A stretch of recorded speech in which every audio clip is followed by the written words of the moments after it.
2020년 8월 19일 수요 예배를 시작하겠습니다. 다 함께 주님이 가르쳐 주신 기도로 시작하겠습니다. 하늘에 계신 우리 아버지여, 이름이 거룩히 여김을 받으시오며 나라의 임하옵시며 뜻이 하늘에서 이룬 것 같이 땅에서도 이루어지이다.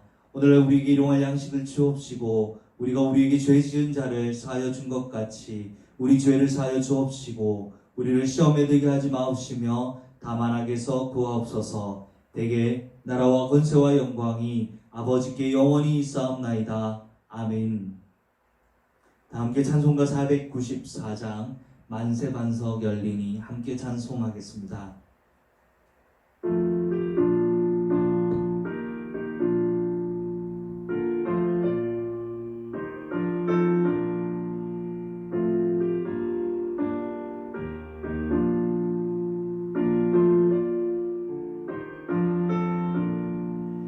만세 반석 열리니 내가 들어갑니다. 상의 허리 상하여 물과 피를 흘린 것 내게 영원 되어서 정결하게 하소서. 내가 몸을 세우나 은혜 갚지 못하네. 쉼 없이 힘쓰고 눈물 근심 많으나 구속 못할 죄인을 예수 홀로 속하네.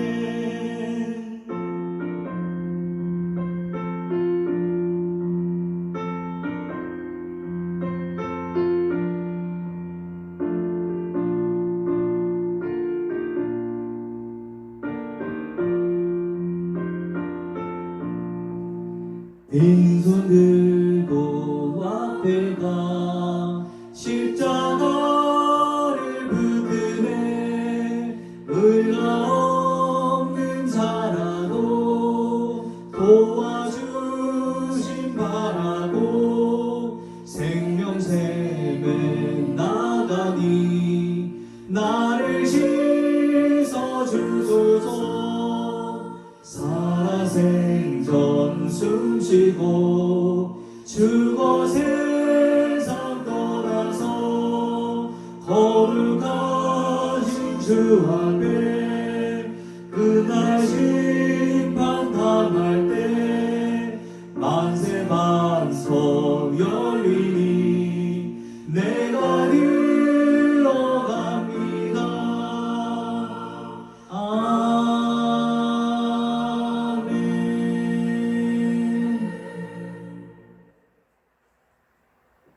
함께 기도하겠습니다. 하나님의 은혜에 감사드립니다. 우리를 구원해 주시고 자녀 삼아 주시고 예배할 수 있게 해 주시니 감사합니다. 오늘 이 시간 하나님의 말씀을 통하여서 믿음으로 하나님 바라보기를 소원합니다. 하나님 우리에게 주신 상황이 무엇인지, 하나님의 뜻이 무엇인지 깨닫게 하여 주시고 주의 뜻에 순종할 수 있는 이 시간 되게 하여 주시옵소서. 예수 그리스도 이름으로 기도드립니다. 아멘. 오늘 우리에게 주시는 하나님의 말씀은 이사야서 39장 1절부터 8절까지의 말씀입니다. 함께 합독하겠습니다. 그때 발라단의 아들 바벨론 왕 무로닥 발라단이 히스기야가 병들었다가 나았다 함을 듣고 히스기야에게 글과 예물을 보낸지라. 히스기야가 사자들로 말미암아 기뻐하여 그들에게 보물창고 곧 은금과 향료와 보배로운 기름과 모든 무기고에 있는 것을 다 보여주었으니 히스기야가 공중의 소유와 전 국내의 소유를 보이지 아니한 것이 없는지라. 이에 선지자 이사야가 히스기야 왕에게 나와 묻되 그 사람들이 무슨 말을 하였으며 어디서 왕에게 나왔나이까 하니 히스기야가 이르되 그들이 원방 곧 바벨론에서 내게 나왔나이다 하니라. 이사야가 이르되 그들이 왕의 궁전에서 무엇을 보았나이까 하니 히스기야가 대답하되 그들이 내 궁전에 있는 것을 다 보았나이다. 내 창고에 있는 것으로 보이지 아니한 보물이 하나도 없나이다 하니라. 이사야가 히스기야에게 이르되 왕은 만군의 여호와의 말씀을 들으소서. 보라, 날이 이르리니 내 집에 있는 모든 소유와 내 조상들이 오늘까지 쌓아둔 것이 모두 바벨론으로 옮긴 바 되고 남을 것이 없으리라. 여호와의 말씀이니라. 또 내게서 태어날 자손 중에서 몇이 사로잡혀 바벨론 왕궁의 황관이 되리라 하셨나이다 하니 히스기야가 이사야에게 이르되 당신이 이른바 여호와의 말씀이 좋소이다 하고 또 이르되 내 생전에는 평안과 견고함이 있으리로다 하니라. 아멘. 이사야서 36장부터 39장까지는 히스기야 왕에 관한 세 가지 에피소드를 다루고 있습니다. 이 세 가지 사건 모두 기원전 701년에 있었던 아수르 제국이 남유다를 침공했던 사건을 배경으로 하고 있습니다. 시간 순서상으로 따지자면 제일 먼저 일어났던 사건은 38장입니다. 죽을 병에 걸린 히스기야 왕이 기적적으로 고침을 받아 15년간 수환을 연장받는 장면입니다. 그 다음 일어난 사건은 오늘 읽었던 39장, 병에서 완쾌된 히스기야 왕에게 바벨론의 무로다 발라단 왕이 사절단을 보내어 주어서 축하한 일이었며, 마지막으로 이사야 36장과 37장에 있었던 사건이 일어났습니다. 남유다를 포위했던 아수르 제국의 침략을 하나님께서 물리치셨던 사건이 발생했습니다. 오늘 본문은 이 세 가지 에피소드 중에 시간 순서상으로는 두 번째, 사이에 끼어 있는 에피소드이지만 36장과 7장 그리고 38장의 두 사건을 이어주는 에피소드라기보다는 독립된 내용을 다루고 있다라는 생각이 듭니다. 먼저 시대 상황을 한번 복습해 보겠습니다. 기원전 715년 후왕이었던 아하스 왕과 그리고 히스기야 왕이 그때까지는 공동으로 통치를 하고 있었습니다. 그런데 이때 아하스 왕이 죽고 히스기야 왕이 단독으로 즉위해서 통치를 하게 됩니다. 그는 우상을 회폐하고 산당을 제거한 후에 유월절을 선포하고 예배를 회복시키기 위해서 열심히 노력했던 훌륭한 왕입니다. 하지만 히스기야 왕이 일으킨 신앙개혁은 이미 뼛속까지 타락했었던 백성들을 다시 돌이키기에는 역부족이었습니다. 백성들은 종교의식을 철저히 지키며 형식적으로는 신앙개혁을 하는 것처럼 행동했지만 사실상 그들의 삶은 단 하나도 바뀐 것이 없었습니다. 여전히 가난한 자와 연약한 자를 억압하고 탈취했으며 욕심을 쫓아 우상 숭배하는 타락한 생활을 버리지 못한 채 종교의식만을 통해서 하나님을 따르는 척, 하나님께 순종하는 척 흉내만 내고 있었습니다. 더욱이 기원전 705년에 무슨 일이 있었냐면 히스기야 왕이 아수르 제국의 오랜 침략, 오랜 억압으로부터 해방받기 위해서 반아수르 동맹에 가입을 했었습니다. 이 반아수르 동맹에 가입했던 나라들은 대부분의 팔레스타인 나라들이었습니다. 그리고 애국을 주축으로 하고 있었습니다. 아수르 제국은 반아수르 제국에서 가장 자신들에게 가까웠던 나라였던 이 바벨론 제국을 먼저 진압한 후에 예루살렘을 공격하기 위해 대군을 이끌고 내려오고 있었습니다. 아수르 제국의 대군이 곧 들이닥칠 절체절명의 시기에 죽을 병까지 걸린 히스기야 왕은 얼굴을 벽으로 향한 채 하나님께 통곡하며 부르짖었습니다. 그 내용이 38장에 있는데 38장 2절과 3절 말씀을 읽어보겠습니다. 히스기야가 얼굴을 벽으로 향하고 여호와께 기도하여 이르되 여호와여 구하오니 내가 주 앞에서 진실과 전심으로 행하며 주의 목전에서 선하게 행한 것을 기억하옵소서 하고 히스기야가 심히 통곡하니, 히스기야가 기도하자 하나님은 마치 기다렸다는 듯이 하나님은 응답을 보내주셨습니다. 이사야 선지자를 통해서 보내신 응답도 읽어보겠습니다. 4절부터 8절입니다. 이 여호와의 말씀이 이사야에게 임하여 이르시되 너는 가서 히스기야에게 이르기를 내 조상 다윗의 하나님 여호와께서 이같이 말씀하시기를 내가 내 기도를 들었고 내 눈물을 보았노라. 내가 내 수한에 15년을 더하고 너와 이 성을 아수르 왕의 손에서 건져내겠고 내가 또 이 성을 보호하리라. 이는 여호와께로 말미암는 너를 위한 징조이니 곧 여호와께서 하신 말씀을 그가 이루신다는 증거이니라. 보라, 아하스의 해시계에 나아갔던 해 그림자를 뒤로 10도 물러가게 하리라 하셨다라 하시더니 이에 해시계에 나아갔던 해 그림자가 10도를 물러가니라. 아멘. 히스기야 왕이 걸린 죽을 병은 종기류였던 것으로 보입니다. 하나님께서 무화과 뭉치를 바르면은 그 병이 나을 것이다 라고 말씀을 하셨습니다. 하나님은 히스기야 왕의 생명을 15년을 연장시켜 주셨습니다. 히스기야 왕이 39세 때 이 일을 겪었으니 54살까지 그는 왕으로 통치하다가 죽었습니다. 뿐만 아니죠. 왕에게 곧 닥쳐올 아수르 제국의 침략으로부터 유다를 지켜주실 것이라는 예언도 하셨습니다. 하나님의 놀라운 기적을 경험했던 히스기야, 이제 자신에게 주어진 15년의 시간을 어떻게 살면 좋을까요? 과연 일평생 하나님께서 주신 그 놀라운 은혜를 찬양하며 하나님의 영광을 노래하며 살게 되었을까요?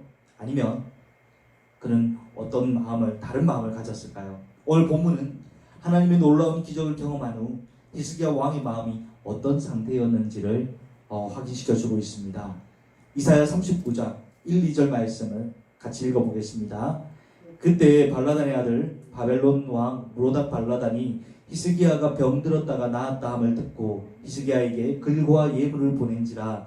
히스기야가 사자들로 말미암아 기뻐하여 그들에게 보물창고 곧 은금과 향료와 보배로운 기름과 모든 무기고에 있는 것을 다 보여주었으니 히스기야가 궁중의 소유와 전 국내의 소유를 보이지 아니한 것이 없는지라.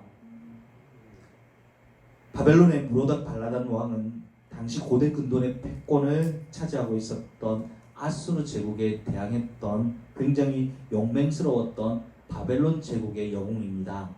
아직 바벨론 제국이 강성해지기 전에 있었던 일이죠. 그는 기원전 709년 아수르 사르곤 왕에게 패하여 도망치는 신세가 되었으나 다시 복권해서 사르곤 왕의 아들이었던 사네립 왕과 또다시 전쟁을 벌이게 됩니다. 기원전 702년 비록 또다시 패하여 도망자 신세가 되었지만 그의 영웅적인 업적은 그 당시 지역 주변 국가들에게 모두 알려져서 익히 칭송받고 있었던 왕이었습니다.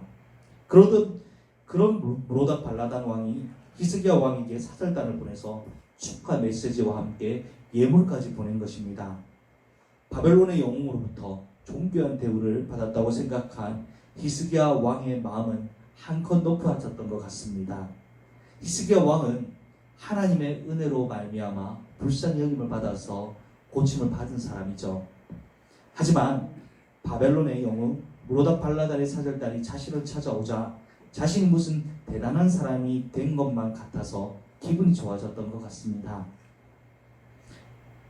여러분들이 만약에 히스기야 왕이라면 이 무로닥 발라단의 사절단이 찾아왔을 때 무슨 이야기를 해주시겠습니까? 생각해 볼 필요도 없죠.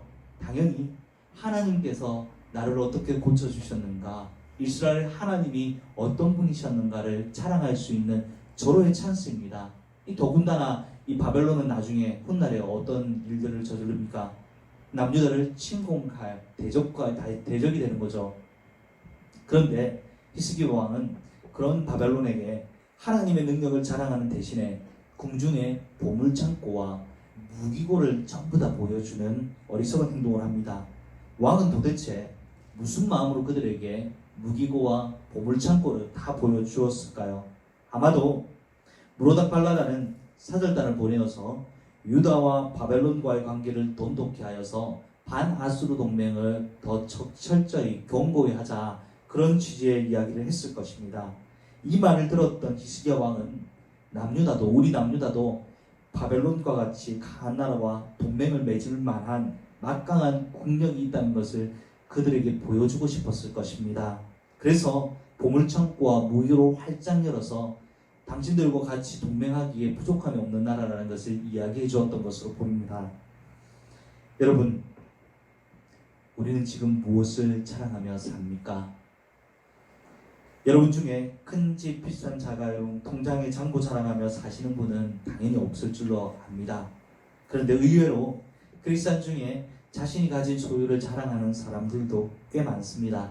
이런 사람들은 아직 세상놀이 덜 빠진 사람들이겠죠. 반면에 신실한 성도들이 자주 빠지는 교만도 있습니다. 자신의 예배 생활을 자랑하거나 아니면 하나님의 은혜를 받은 자신을 자랑하는 경우입니다. 무슨 말인지 잘 모르시겠죠? 예배 생활을 자랑한다는 말은 내가 기도 시간을 몇 시간 했는지, 헌금을 얼마나 했는지, 어떤 봉사를 하며 살고 있는지, 그러한 것들을 자랑하는 것입니다. 이런 이야기를 들을 때에는 어떤 도전이 되기도 하지만, 그런데 다 듣고 나면은 하나도 은혜가 안 됩니다. 왜 그렇습니까? 전부 다 자기 의의를 자랑하는 것이니까 은혜가 되질 않습니다. 또 이 하나님의 은혜를 받은 자신을 자랑하는 경우란 어떤 경우를 말하냐면, 처음에는 하나님께 받은 은혜에 대해서 이 사람이 간증을 하는 것 같은데 듣고 보면은 하나님을 높이는 내용이 아니라 결국 무슨 내용을 말하고 있냐면, 하나님께 그런 은혜를 받은 자기 자신이 얼마나 대단한 존재인가를 말하고 있는 겁니다. 오늘 히스기야 왕의 경우가 또 이런 경우와 비슷하겠죠. 여러분, 이런 경험 해보신 적 있으십니까? 많은 사람들이 돈 자랑하고 자식 자랑하고 세상적인 지위 자랑하고 자신을 자랑할 때 하나님만을 높이시고 하나님의 은혜를 자랑하시는 여러분 되시기를 주님의 이름으로 축복합니다.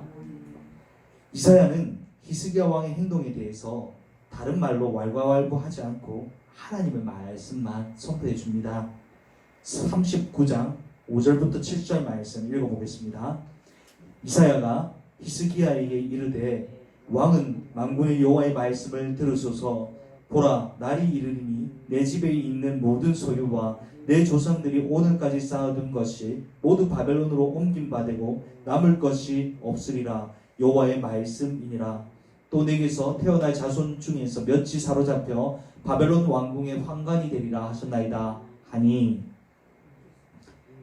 훗날 바벨론의 침략을 받아서 왕궁에 있는 모든 것을 빼앗기게 될 것이며 왕의 후손들 중에서 몇 명은 바벨론의 포로로 끌려가 내시가 되게 될 것이라는 것입니다. 오늘 본문의 사건은 기원전 701년에 일어난 아수르 제국이 남유다를 침략했던 사건과는 별 관련이 없는 말씀이지만, 이후 남유다가 바벨론 제국의 포로로 끌려가게 되었던 일들의 계기가 무엇이었는지 그것을 이야기해 주고 있습니다. 참 이해가 안 되는 부분이 있습니다. 히스기야 왕이 이사야가 전한 하나님의 말씀, 심판의 말씀이죠. 이 말씀을 듣고 난 뒤에 보였던 반응입니다. 함께 이사야 39장 8절 말씀 읽어보겠습니다. 히스기야가 이사야에게 이르되 당신이 이른바 여호와의 말씀이 좋소이다 하고, 또 이르되 내 생전에는 평안과 견고함이 있으리로다 하니라. 제가 며칠간 아무리 이해해 보려고 해도요 도저히 이해할 수 없는 구절이 이 구절이었습니다. 여러분, 하나님께 경고의 메시지를 받았을 때, 심판의 메시지를 받았을 때 우리가 보여야 할 행동이 무엇입니까? 그때는 무조건 마음을 찢고 회개해야 될 때죠. 그런데 이 히스기야는 지금 뭐라고 말했습니까? 굉장히 어리석은 말을 합니다. 내 때 이 일들이 안 이루어지니까 다행이다, 이 이야기를 하고 있는 겁니다. 도저히 이해가 안 됐습니다. 여러분, 하나님의 경고, 심판의 메시지가 주어졌을 때 무조건 우리는 회개해야 됩니다. 최근에 하나님께서 한국교회에 보내시는 메시지가 무엇인지 우리가 생각해보고 우리가 보여야 될 반응이 무엇인지를 여러분 생각해 봅시다. 이 땅을 향한 하나님의 심판의 메시지, 이 성경에 나와 있는 대로 이루어지는 거죠. 그러나 이 메시지가 주어졌을 때 우리가 어떤 반응을 보여야 되는지 함께 생각해 봅시다. 오늘 본문 말씀에서 하나의 키워드를 정해본다면 반응이라고 하고 싶습니다. 반응. 하나님께 큰 은혜를 받은 자가 보여야 될 반응이 무엇입니까? 히스기야 왕은 하나님의 위대하심을 자랑하지 않고 자신의 대단함을 자랑하고 싶어 했습니다. 그런 반응을 보였죠. 경고와 심판의 메시지를 받은 자가 보여야 될 반응은 또 무엇입니까? 히스기야 왕은 그저 그 심판이 자신의 때에 이루어지지 않았음에 안도하는 반응을 보였습니다. 여러분, 우리는 어떤 반응을 보여야 됩니까? 저와 여러분이 지금 당하고 있는 상황은, 맞이하고 있는 상황은 어떤 상황들입니까? 그 상황에서 하나님이 우리에게 기대하시는 반응은 무엇일까요? 오늘 그 반응, 믿음의 반응을 하나님께 보여드릴 수 있는 저와 여러분 되시기를 주님의 이름으로 축복합니다. 우리 함께 이 시간 말씀을 두고 기도하겠습니다. 하나님, 히스기야 왕이 자신에게 닥쳤던 그 많은 은혜를 받은 후에 그가 보였던 반응은 자기 자신을 높이고 자랑하고 교만해지는 것이었습니다. 하나님, 오늘날 우리에게 주신 하나님 큰 은혜가 있음을 고백합니다.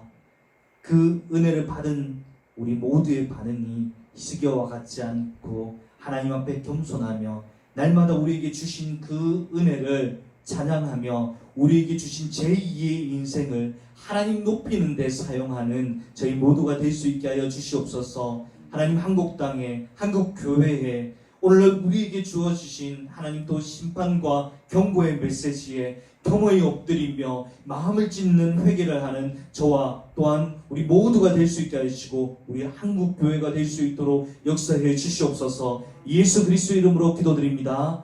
아멘.